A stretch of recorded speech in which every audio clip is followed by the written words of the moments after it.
2014 Chevy Silverado 4-wheel drive, L83, 5.3 liter.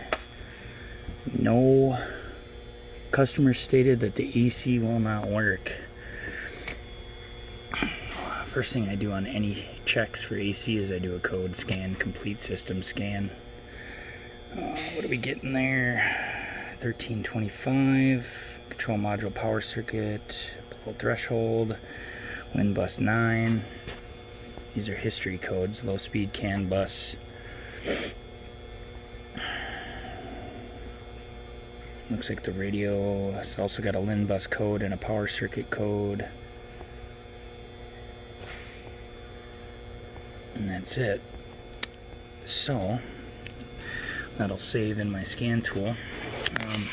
Before I get too crazy, I'm just going to do a quick visual under the hood. And all those codes could be our issue, but we're still going to check pressures. But I'm going to do a quick visual of all the lines, all the AC lines, the condenser, just for anything obvious, and our pressure sensors and whatnot. I got my new couplers put on, so I'm a lot calmer today, guys. So I've already taken the cap off the low side line there, and our high side cap is right here. We'll take that off. Let's see. So this has an expansion valve, and I'm just looking for, signs of leakage. I don't see anything obvious. Now, on GM's, their high side port here has got a little check ball in there. It's not a Schrader. So if that thing is leaking, that liquid line's got to be replaced. Let's look at our little side. That one's got a Schrader in it, but I don't see any leaks. Just keep looking. Look at that low side line going down to the compressor. And I see leaks on those oil cooler lines. Sure are. Imagine that on a GM truck. And I'm doing my best here, but it's gonna be hard. I don't see anything obvious. Now, our compressor's right there, of course. Oh, see the clutch right there, and you can see the belt. I'm gonna reach down there and feel that belt. I think my vision's not too great, guys, but that belt looks worn. All I'm doing here is just a quick down and dirty visual. I'm gonna wiggle these fans just to make sure the motor shafts and everything feel all right. That one feels pretty good. It's spinning. Just obvious things. It's best to rule that stuff out with a quick visual before you go getting carried away. Alright, that looks pretty good. Let's look at the condenser.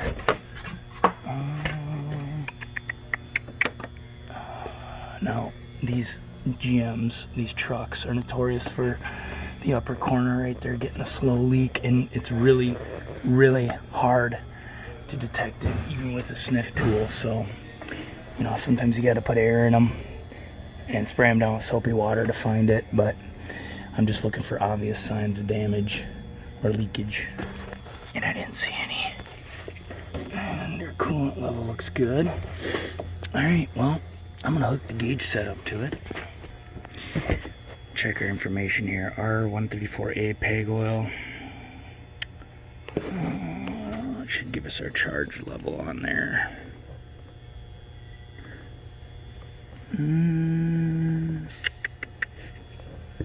Yep, right there in kilograms. So for the truck, it's saying 0.60 kilograms. So let's hook our gauge set up. Get the little side hooked up here. Spin her until we bump our valve. And that system is pretty much empty. And then let's go up to our high side. Now, those COM codes and LIN bus codes on the HVAC head and radio. That's something I'm keeping in my mind right now. Again, they were history codes, you know, did it lose battery power at some point? You know, that's a possibility, so we'll keep that in the back of our mind. Yeah, the system's empty. So we have a leak. I would expect these pressures to be pretty close to ambient temp, and they're not. So I'm just gonna go ahead and recover this, whatever may or may not be in here. I'm just gonna say, yeah, we're gonna recover anyways. So I'll get you back once I'm done. I suppose we're gonna check our oil level just to make sure. 1.5 we're at on our drain bottle, so just for whatever we do take out, usually about a 1/2 ounce at the max, guys. While I'm waiting on my recovery to finish, which isn't gonna take long, maybe 5 minutes, I'm gonna do some research on these codes and check TSBs, and then we'll get this thing in a vacuum. We'll give it probably, I don't know, 25 minutes to pull a vacuum, and then we'll charge it to a complete charge. And the reason we're going to do that is because I want to test to make sure the system actually has capability to work. And then we will check for leaks. Now notice, HVAC controls, HVAC module. This is the module, this is the control unit. They're two separate units, guys. I also am going to check my calibrations, which I suppose I could show you. So, we recovered hardly anything, and doesn't look like we took any oil out either, so let's put her into a vacuum.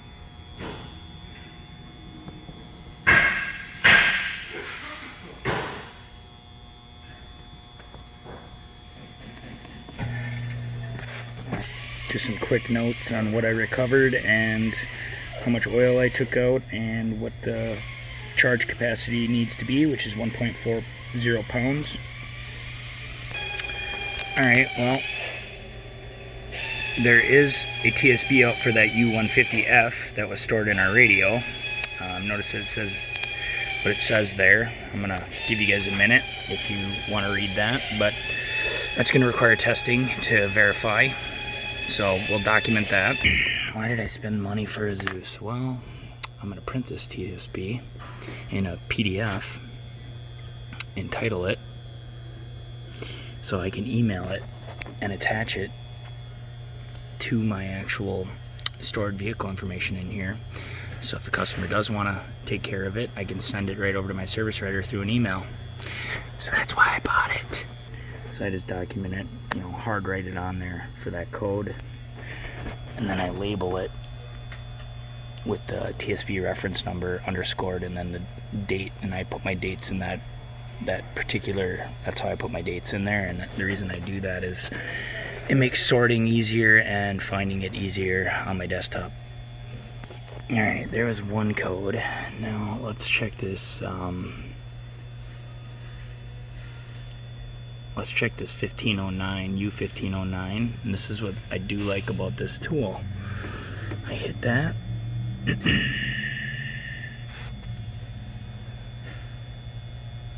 See that?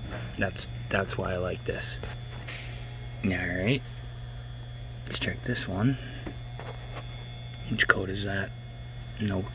Yeah, that was the U0020. Okay, and these could very well just be a power feed issue. Again, it would require testing, but we do know there's one TSB out there for that code, so I guess we could check that last one, that B code. I doubt it. Doubt there's going to be a TSB, but oh, there is. Okay. How many are there? A whole bunch of them. Let me look at that. Alright, nothing of value there.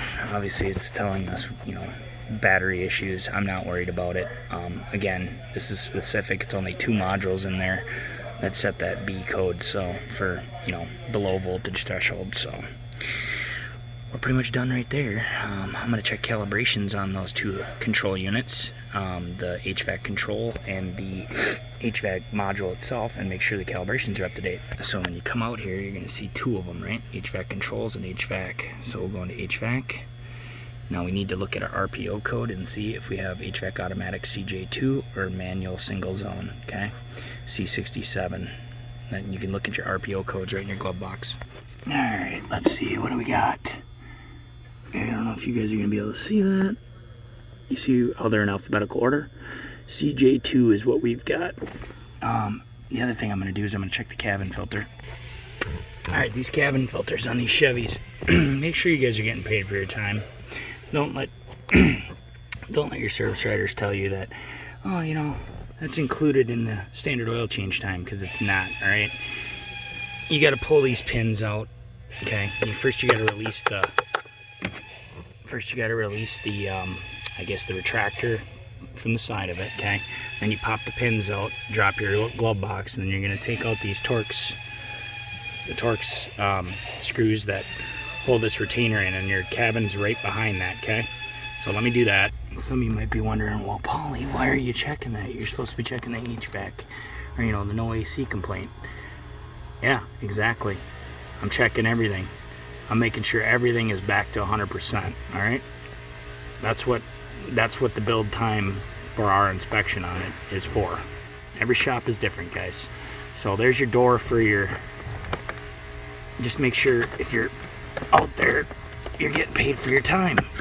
Okay, I'm an hourly guy, so I get paid.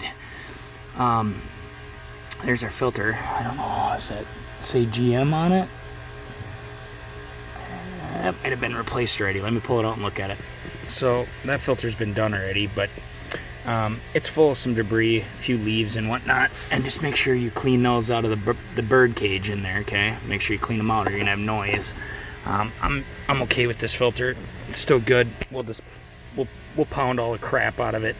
We're not going to use compressed air. You don't use compressed air on filters, guys. You'll tear the microfibers and ruin them.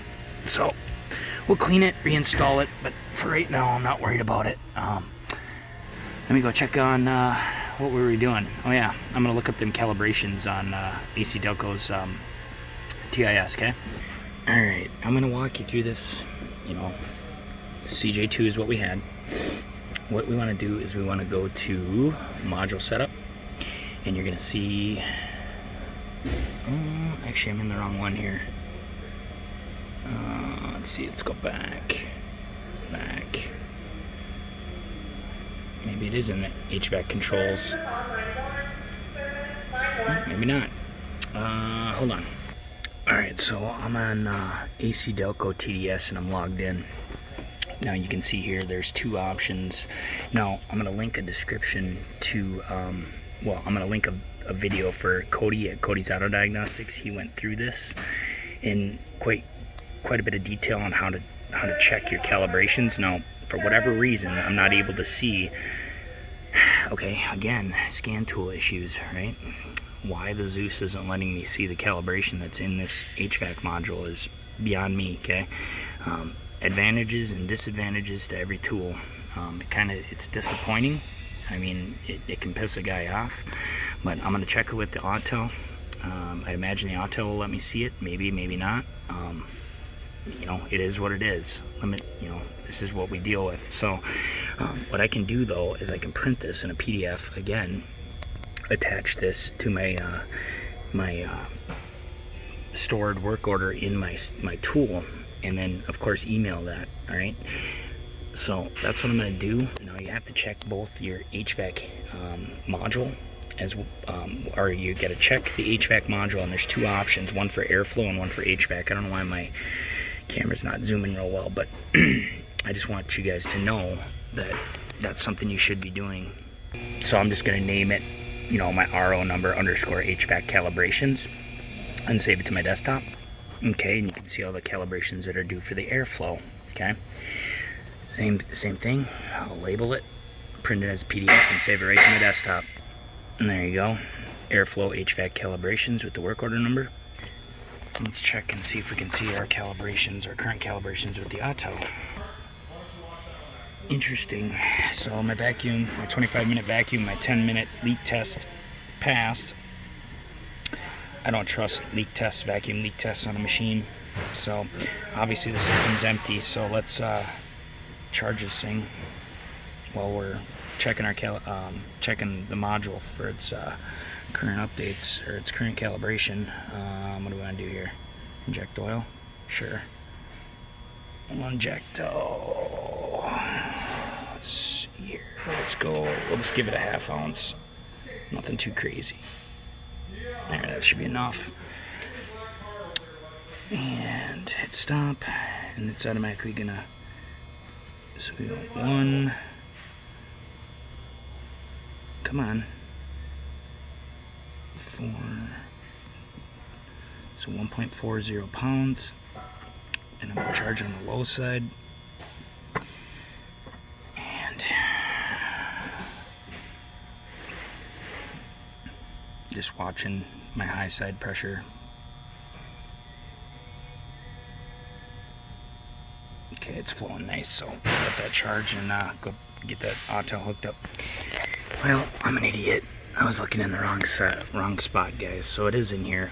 Here I'm harping on Snap-on, but it is an issue. So sometimes you gotta do a little looking, but I forgot. Yeah, it's in data display. So if you go in data display, module information, all right, and there's our numbers. So I'm gonna write those down quick, and then we're gonna check our. Hold on, what did I just do there? We're going to check our software module identifier. Let's see, 1, 2, and 3. We're going to check those numbers against the ones that we found out on AC Delco TDS. Again, go watch Cody's video, and I'll link it into the description. And if you have any questions, you can certainly ask him. He is more than happy to answer them, and so will I. So here's something interesting. If you look at my operating system for this, I got what, 1359 8180, 1359 1693. I wonder if there's a different module that's supposed to be in this. It doesn't make any sense because I don't think mine's fitted for this. Yeah, 227-87131. I'm trying to make heads or tails of it, guys. I'm still kind of new to checking this stuff, my dang self. So 227-87131. Okay, so these are all the updates, and I got, which one did I see? 2320 3697. 2320 3697. So there's 2 additional updates from what I'm seeing. 2 additional part numbers, but new calibration for improved comfort, new calibration to fix an issue where the HVAC blower could be inoperative upon starting the vehicle, manual HVAC systems with discrete blower knobs. Well, I don't have a manual HVAC system. This might be one that needs to be flashed in there. But see, it just doesn't make sense because my operating system number is different. And I don't know if that matters. So maybe somebody can answer that. And maybe I'll have to reach out to someone about that because I'm kind of confused. But from what I can see, if I look at HVAC, that's my current calibration. 23203697, new calibration to improve daytime illumination intensity. And these other ones, 23187093, 23187093. I don't think that one's in there. It's not. Interesting. Okay, well, moving on. So that 23433579, the second one down, I'm not sure if that applies to my module or not. Anyways, I'll make note of it, and I'm going to continue on with the diagnosis of the HVAC system. Let's see, 85 on the low about. So right about 85. Pressures are equalized. We're fully charged. All right, so let's go ahead and start this thing. All right, I got it running. So yeah, you guys out there that do a lot of flashing and programming, I need your assistance. So if you could explain that to me, it would be awesome.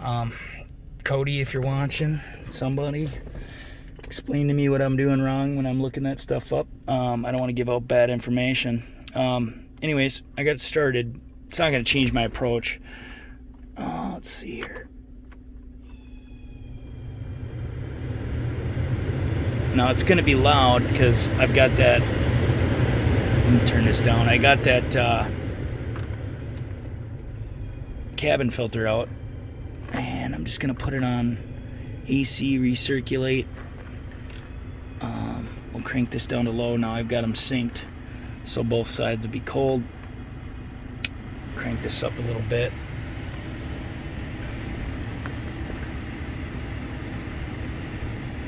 Has he got this vent shut? Yes, he does. All right. Let's feel here. Now we can see our pressures. I don't know if you're going to be able to see them. Let me zoom in. That actually is kind of slick, huh? For guys that are blind like myself, I'll try to hold this steady. I've just got it idling. You can see our high side's a little over 150 there, and our low side's pulling down. Yeah, they're just under 30, so that's good. And it is getting cold, so obviously we know the system works. I'm just going to raise the RPMs up to about we'll go to about 2,500, and we'll just hold it there.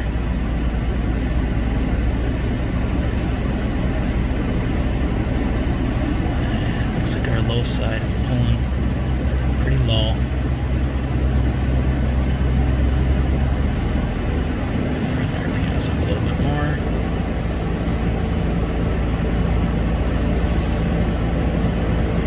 High side is coming down. 150, and our low side is coming up.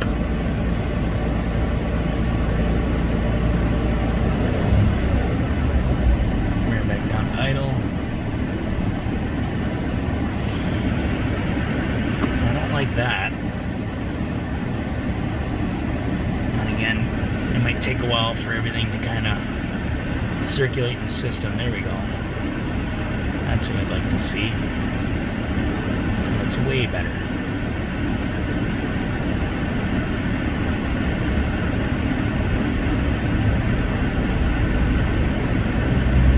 Let the system kind of, and it's nice and cold in here. I should put a temp gauge in. I think I'll do that. So it's about 79 degrees, well, 64 according to his dash. But in the shop here, it's a little hotter. Let's see, what do we get for a temp out of these vents? It's still coming down. So let's see here. I don't know if I really trust that thermometer I got there either. Let's see. I don't like that high side pressure. It's really low. As I bring RPMs up.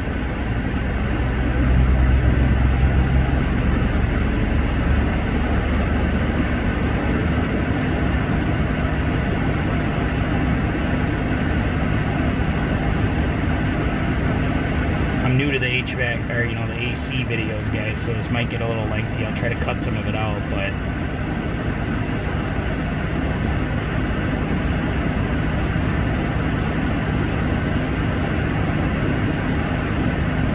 side is just, it's not there. Come back to idle. The temperature is definitely poor. I mean, it's not as cold as it could be. What are we at there? 50 degrees coming out of the vents. I mean, granted, it's a hot day and stuff.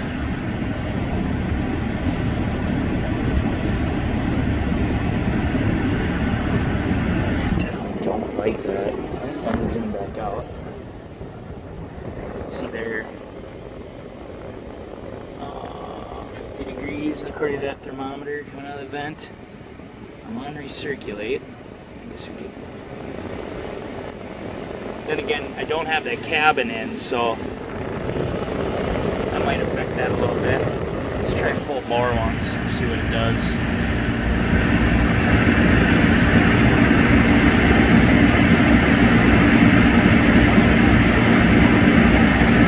I mean, the pressures aren't horrible, guys. It's staying right around 30 on the lowest side. It's not super humid today.